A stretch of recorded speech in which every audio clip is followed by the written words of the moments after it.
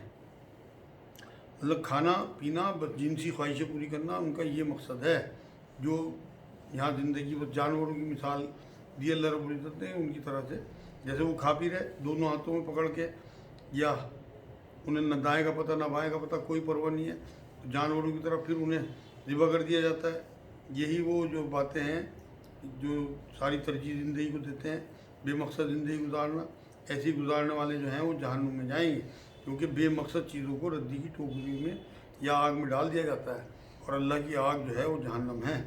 تو ان کا جو معاملہ ہے، یعنی کہ مکے سے جو کفار مکہ ہیں انہیں وارننگ دی جا رہی کہ بس مثال جیسے چوپائے کھا رہے ہیں، جیسے بکریاں جو ہیں چرتی رہتی ہیں مگر آنا تو انہیں چھپی کے نیچے ہی ہے، ایسے ہی دنیا میں کھانا پینا کر لیا، قیامت تو بھگتنی ہے۔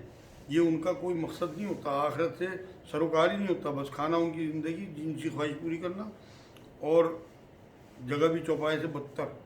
مطلب چوپاؤں کو تو اللہ رب العزت ختم کر دے گا، وہ تو دوزخ میں نہیں جائیں گے، لیکن ایسے کافروں کا مقصد جو ہے جن کا کوئی نہیں ہے، انہیں یہ کہا کہ تم جانوروں سے ہی بدتر ہو، کیونکہ جانور تو آخرت میں ختم کر دیے جائیں گے، ان کا کوئی حساب کتاب نہیں ہے۔ ان کا حساب کر کے زندگی بھر کے لیے انہیں دوزخ رسید کر دیا جائے گا، جہاں یہ ہمیشہ جلیں گے۔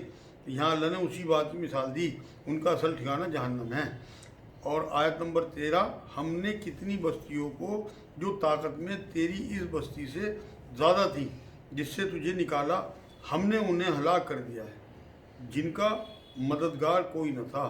مطلب مکے سے بہت بڑی اور طاقتور بستیاں تھیں جہاں سے نبی اکرم صلی اللہ علیہ وسلم نکالا ان لوگوں نے، اور ان کا انجام دیکھ لو کیسا ہوا۔ ایسے انجام ان لوگوں کا ہوا جو یہ اس ٹائم اللہ کے ساتھ کفر کر رہے، شرک کر رہے۔ کیا پس وہ شخص جو اپنے پروردگار کی طرف سے دلیل پر ہو، اس شخص جیسا ہو سکتا ہے جس کے لیے اس کا ابرا کام مزین کر دیا گیا ہو؟ تو یہاں اللہ رب العزت نے پھر مثال دی کہ جو لوگ ایمان لائے، دلیل پہ ہیں، اللہ رب العزت نے جو شریعت بھیجی اس پہ ہیں، کیا وہ برابر ہو سکتے ہیں ان کے لیے؟ جن کو شرک کر رہے ہیں، جو کفر کی انہیں شیطان نے خوشنما بنا دیا، ان کے لیے ایسے لوگوں کو جو ہے دوزخ میں ڈالا جائے گا۔ ماننے والے جنت میں جائیں گے، مطلب ان کے نتائج الگ الگ ہوں گے، ایک سے نتائج نہیں ہو سکتے۔ اور اپنی نفسانی خواہش کا پیرو، مطلب یہ لوگ برابر نہیں ہو سکتے۔ ایک تو وہ جو دلیل پہ ہے اور نبی جو لے کے آیا اسے مان لیا، اور ایک وہ جو اپنی نفسانی خواہش کی پیروی کرتا کرتا مر گیا۔ اس جنت کی صفت جس کا پرہیزگاروں سے وعدہ کیا گیا ہے یہ ہے کہ اس میں پانی کی نہریں ہیں جو بدبو کرنے والی نہیں۔ مطلب جنت کی 4 مشروبات کا ذکر یہاں اللہ رب العزت نے شروع کیا ہے۔ ایک تو اس میں پانی کی نہریں جن میں بدبو نہیں ہوگا، یہاں تو اگر بہت دنوں تک پانی اکٹھا کیا جائے تو وہ سڑ جاتا ہے۔ اور آگے فرمایا اور دودھ کی نہریں جن کا مزہ نہیں بدلا۔ مطلب دودھ جو ہے اگر بہت دنوں تک رکھ رہے تو وہ پھٹ جاتا ہے، لیکن وہاں کا جو دودھ ہوگا تو وہ ایک سا ہوگا، وہاں کی نہریں بالکل الگ ہوں گی اور دودھ بالکل الگ ہوگا۔ یہ گائے بھینس والا دودھ نہیں ہوگا، بلکہ اللہ رب العزت کی طرف سے نہریں جاری ہوں گی دودھ کی، جن کا مزہ بالکل نہیں بدلتا۔ تو یہاں اللہ رب العزت نے انہی کی مثال دی، جیسے دنیا میں پانی جو ہے وہ نہریں جیسی نہریں نہیں ہوں گی، بلکہ اللہ کا پانی ہوگا۔ وہ جیسے زمزم ہے بالکل ایکسٹرا آرڈنری پانی ہے، اسی طرح کا وہاں کا پانی بالکل ایکسٹرا آرڈنری ہوگا، اکٹھا ہو جائے تو بدبو نہیں مارے گا، نہ رنگ اس کا ضائع ہوگا۔ اسی طرح سے میں نے آپ کو بتایا کہ دودھ کی نہریں ہوں گی، کہ یہاں کے گائے بھینس بکری کے دودھ نہیں ہوگا بلکہ وہاں کے الگ ہی، اور نہریں ہیں شہد کی جو بہت صاف ہیں۔ مطلب ٹوٹل 4 نہریں جو ہیں ان کا ذکر یہاں آیا ہے۔ دنیا جیسا جعلی شہد نہیں کہ یہاں کوئی لوگ جو ہیں اپنی مرضی سے شہد بنا لیتے ہیں، یا مکھیاں پالن کر کے وہ شہد، جعلی شہد ہوتا ہے۔ پیور شہد صاف ستھرا زمین سے نکلا ہوا، مکھی کے پیٹ سے نکلا ہوا نہیں ہوگا، بلکہ اللہ رب العزت کی طرف سے کن فیکن والا شہد ہوگا۔ اور اسی حالانکہ یہاں کے شہد میں بھی اللہ رب العزت نے سورہ نحل آیت 69 میں کہا کہ میں نے اس میں لوگوں کے لیے شفا رکھ دی۔ تو شہد کی جو بہت صاف ستھرا ہے، اور ان کے لیے وہاں ہر قسم کے میوے ہیں، اور ان کے رب کی طرف سے مغفرت ہے۔ کیا یہ مثال ان کی ہیں جو ہمیشہ آگ میں رہنے والے ہیں؟ مطلب یقیناً دوزخی جو ہیں وہ جنتی برابر نہیں ہو سکتے، اور جنہیں گرم کھولتا ہوا پانی پلایا جائے گا جو ان کی آنتوں کو ٹکڑے ٹکڑے کر دے گا۔ مطلب جہنم کی غذا جو ہوگی وہ کھولتا ہوا پانی ہوگا جو ان کی آنتیں تک کاٹ دے گا۔ یہ جو ہے جنت والا اور جہنم والوں کا جو ذکر ہے، جس کی آنتیں گرمی پانی سے ٹکڑے ہو جائیں گی، یہ لوگ برابر نہیں ہو سکتے جنتیوں کے۔ انہیں کیسی کیسی نعمتیں ملیں گی اور انہیں کیسے کیسے عذاب۔ تو وعید اور نوید دونوں اللہ رب العزت نے قرآن میں بیان کی۔ آیت نمبر 16، اور ان میں بعض ایسے بھی ہیں کہ تیری طرف کان لگاتے ہیں، یہاں تک کہ جب تیرے پاس سے جاتے ہیں تو اہل علم سے باوجہ گند ذہنی وال بے پرواہی کے پوچھتے ہیں کہ اس نے ابھی کیا کہا تھا۔ مطلب یہ جو ہیں توجہ سے نہیں سنتے، وہاں ظاہر کریں گے نبی اکرم صلی اللہ علیہ وسلم کی محفل میں جو منافق تھے کہ ہم بہت غور سے سن رہے ہیں، لیکن بے توجہ رہتے تھے، باہر آ کے پوچھتے تھے لوگوں سے۔ یہ جو اہل کتاب تھے، اہل علم، یہ صحابہ سے آ کے معلوم کرتے تھے کہ انہوں نے کیسی بات کہی، آج عجیب سی بات کہی۔ مطلب عجیب سی بات، خوش نہیں ہوتے تھے حضور کی باتوں سے، توجہ سے نہیں سننا، اور پھر اہل کتاب کے ساتھ مل کے مذاق اڑاتے تھے، بات کو ہلکا کرنے کے لیے اس طرح سے کہتے کہ بھائی ہماری سمجھ میں نہیں آیا، ہم نے بہت دیر لگائی یہاں۔ باہر آ کے پوچھتے تھے کیا کیا کہا، مطلب کچھ بھی ہماری تو سمجھ میں نہیں آیا، تمہاری سمجھ میں آیا تو تم بتاؤ۔ یہی لوگ ہیں جن کے دلوں پر اللہ نے مہر کر دی ہے، مطلب منافقین، اور وہ اپنی خواہشوں کی پیروی کرتے ہیں۔ اور جو لوگ ہدایت یافتہ ہیں، اللہ نے انہیں ہدایت میں اور بڑھا دیا ہے، مطلب برکت ڈال دی۔ دل میں ہدایت کی چاہت ہو، جیسے گناہ ہونے پہ دل میں آدم علیہ السلام کی ندامت ہوئی تھی، تو الفاظ اللہ رب العزت نے سکھائے انہیں، اور انکساری سب سکھا دی، اور پھر توبہ قبول کر کے انہیں نبی بنا دیا۔ اسی طرح اگر کوئی جو ہے ہدایت کی طرف آ جاتا ہے تو اللہ اسے بڑھاتا چلا جاتا ہے، ہدایت میں برکت دیتا ہے، اور انہیں ان کی پرہیزگاری عطا فرمائی ہے۔ مطلب یہ ہے اللہ کی کرم نوازی، جو ہدایت کی طرف آئے اسے مزید توفیق ملتی رہتی ہے۔ پہلا قدم بڑھانا پڑتا ہے، باقی سب اللہ سنبھال لیتا ہے، استقامت دیتا ہے۔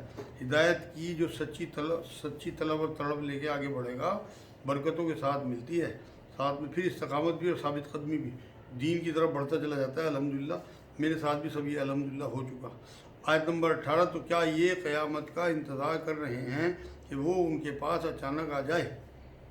یقیناً اس کی علامتیں تو آ چکی ہیں۔ نبی اکرم صلی اللہ علیہ وسلم خود قیامت کی علامت ہیں۔ نبی نے ایک بار بخاری شریف کی حدیث پاک ہے، 2 انگلی اس طرح برابر کھڑی کر کے کہا کہ میں قیامت اتنے قریب ہیں، میرے آنے کے بعد مطلب قیامت کبھی بھی آ سکتی ہے۔ یہ قرب قیامت کی نشانی ہے نبی اکرم صلی اللہ علیہ وسلم کا آ جانا، آخری نبی کا۔ تو آخری رسول فرمایا اپنے آپ کو نبی نے ایک حدیث میں، اور کہا کہ تم آخری امت ہو اور سب قیامت ہی آئے گی، مطلب میرے بعد نہ کوئی نبی آئے گا اور نہ تمہارے بعد تمہاری اور کوئی نئی امت آئے گی۔ تو یہاں یہ بات میں واضح کر دوں کہ نبی اکرم صلی اللہ علیہ وسلم کا آنا ہی قرب قیامت کی سب سے بڑی نشانیوں میں گنا جاتا ہے۔ تو یہاں اللہ نے کہا کہ کیا یہ قیامت کا انتظار کر رہے ہیں کہ وہ ان کے پاس اچانک آ جائے؟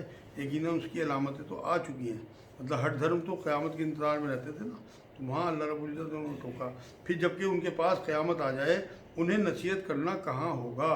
مطلب کوئی فائدہ ہی نہیں ہوگا اگر وہ جو ہے عذاب دیکھ کے توبہ کرنے لگیں اور وہاں ایمان لانے کی بات کریں تو وہ قبول نہیں ہوگی۔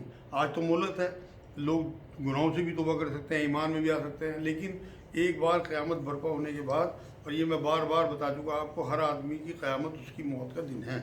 آج کی آخری آیت، سو اے نبی آپ یقین کر لیں کہ اللہ کے سوا کوئی معبود نہیں۔ مطلب یہ سب سے بڑا علم ہے، جس سے مل جائے بس وہ خوش نصیب ہے کہ اللہ کے علاوہ کوئی معبود نہیں، اور اپنے گناہوں کی بخشش مانگا کریں۔ مطلب یہ بلند مرتبے کی بات ہے کہ نبی اکرم صلی اللہ علیہ وسلم تو ویسے گناہوں سے پاک تھے، بس وہ خود اپنے مقام پہ کسی جنبش کا بھی احساس کرتے تو استغفار کرتے تھے۔ بخاری کی حدیث پاک ہے، دن میں 100 بار، ایک روایت میں 70 بار استغفار کرتا ہوں۔ لوگوں کو بھی کہتے تھے کہ تم بھی استغفار کیا کرو، توبہ کیا کرو اللہ سے۔ تو یہاں اللہ نے کہا کہ اور اپنے گناہوں کی بخشش مانگا کریں، اور مومن مردوں اور مومن عورتوں کے حق میں بھی مطلب استغفار کیا کریں۔ نبی کا استغفار اگر مومن مرد اور عورتوں کے لیے ہو تو کیا بات ہے۔ ایک بار نبی کے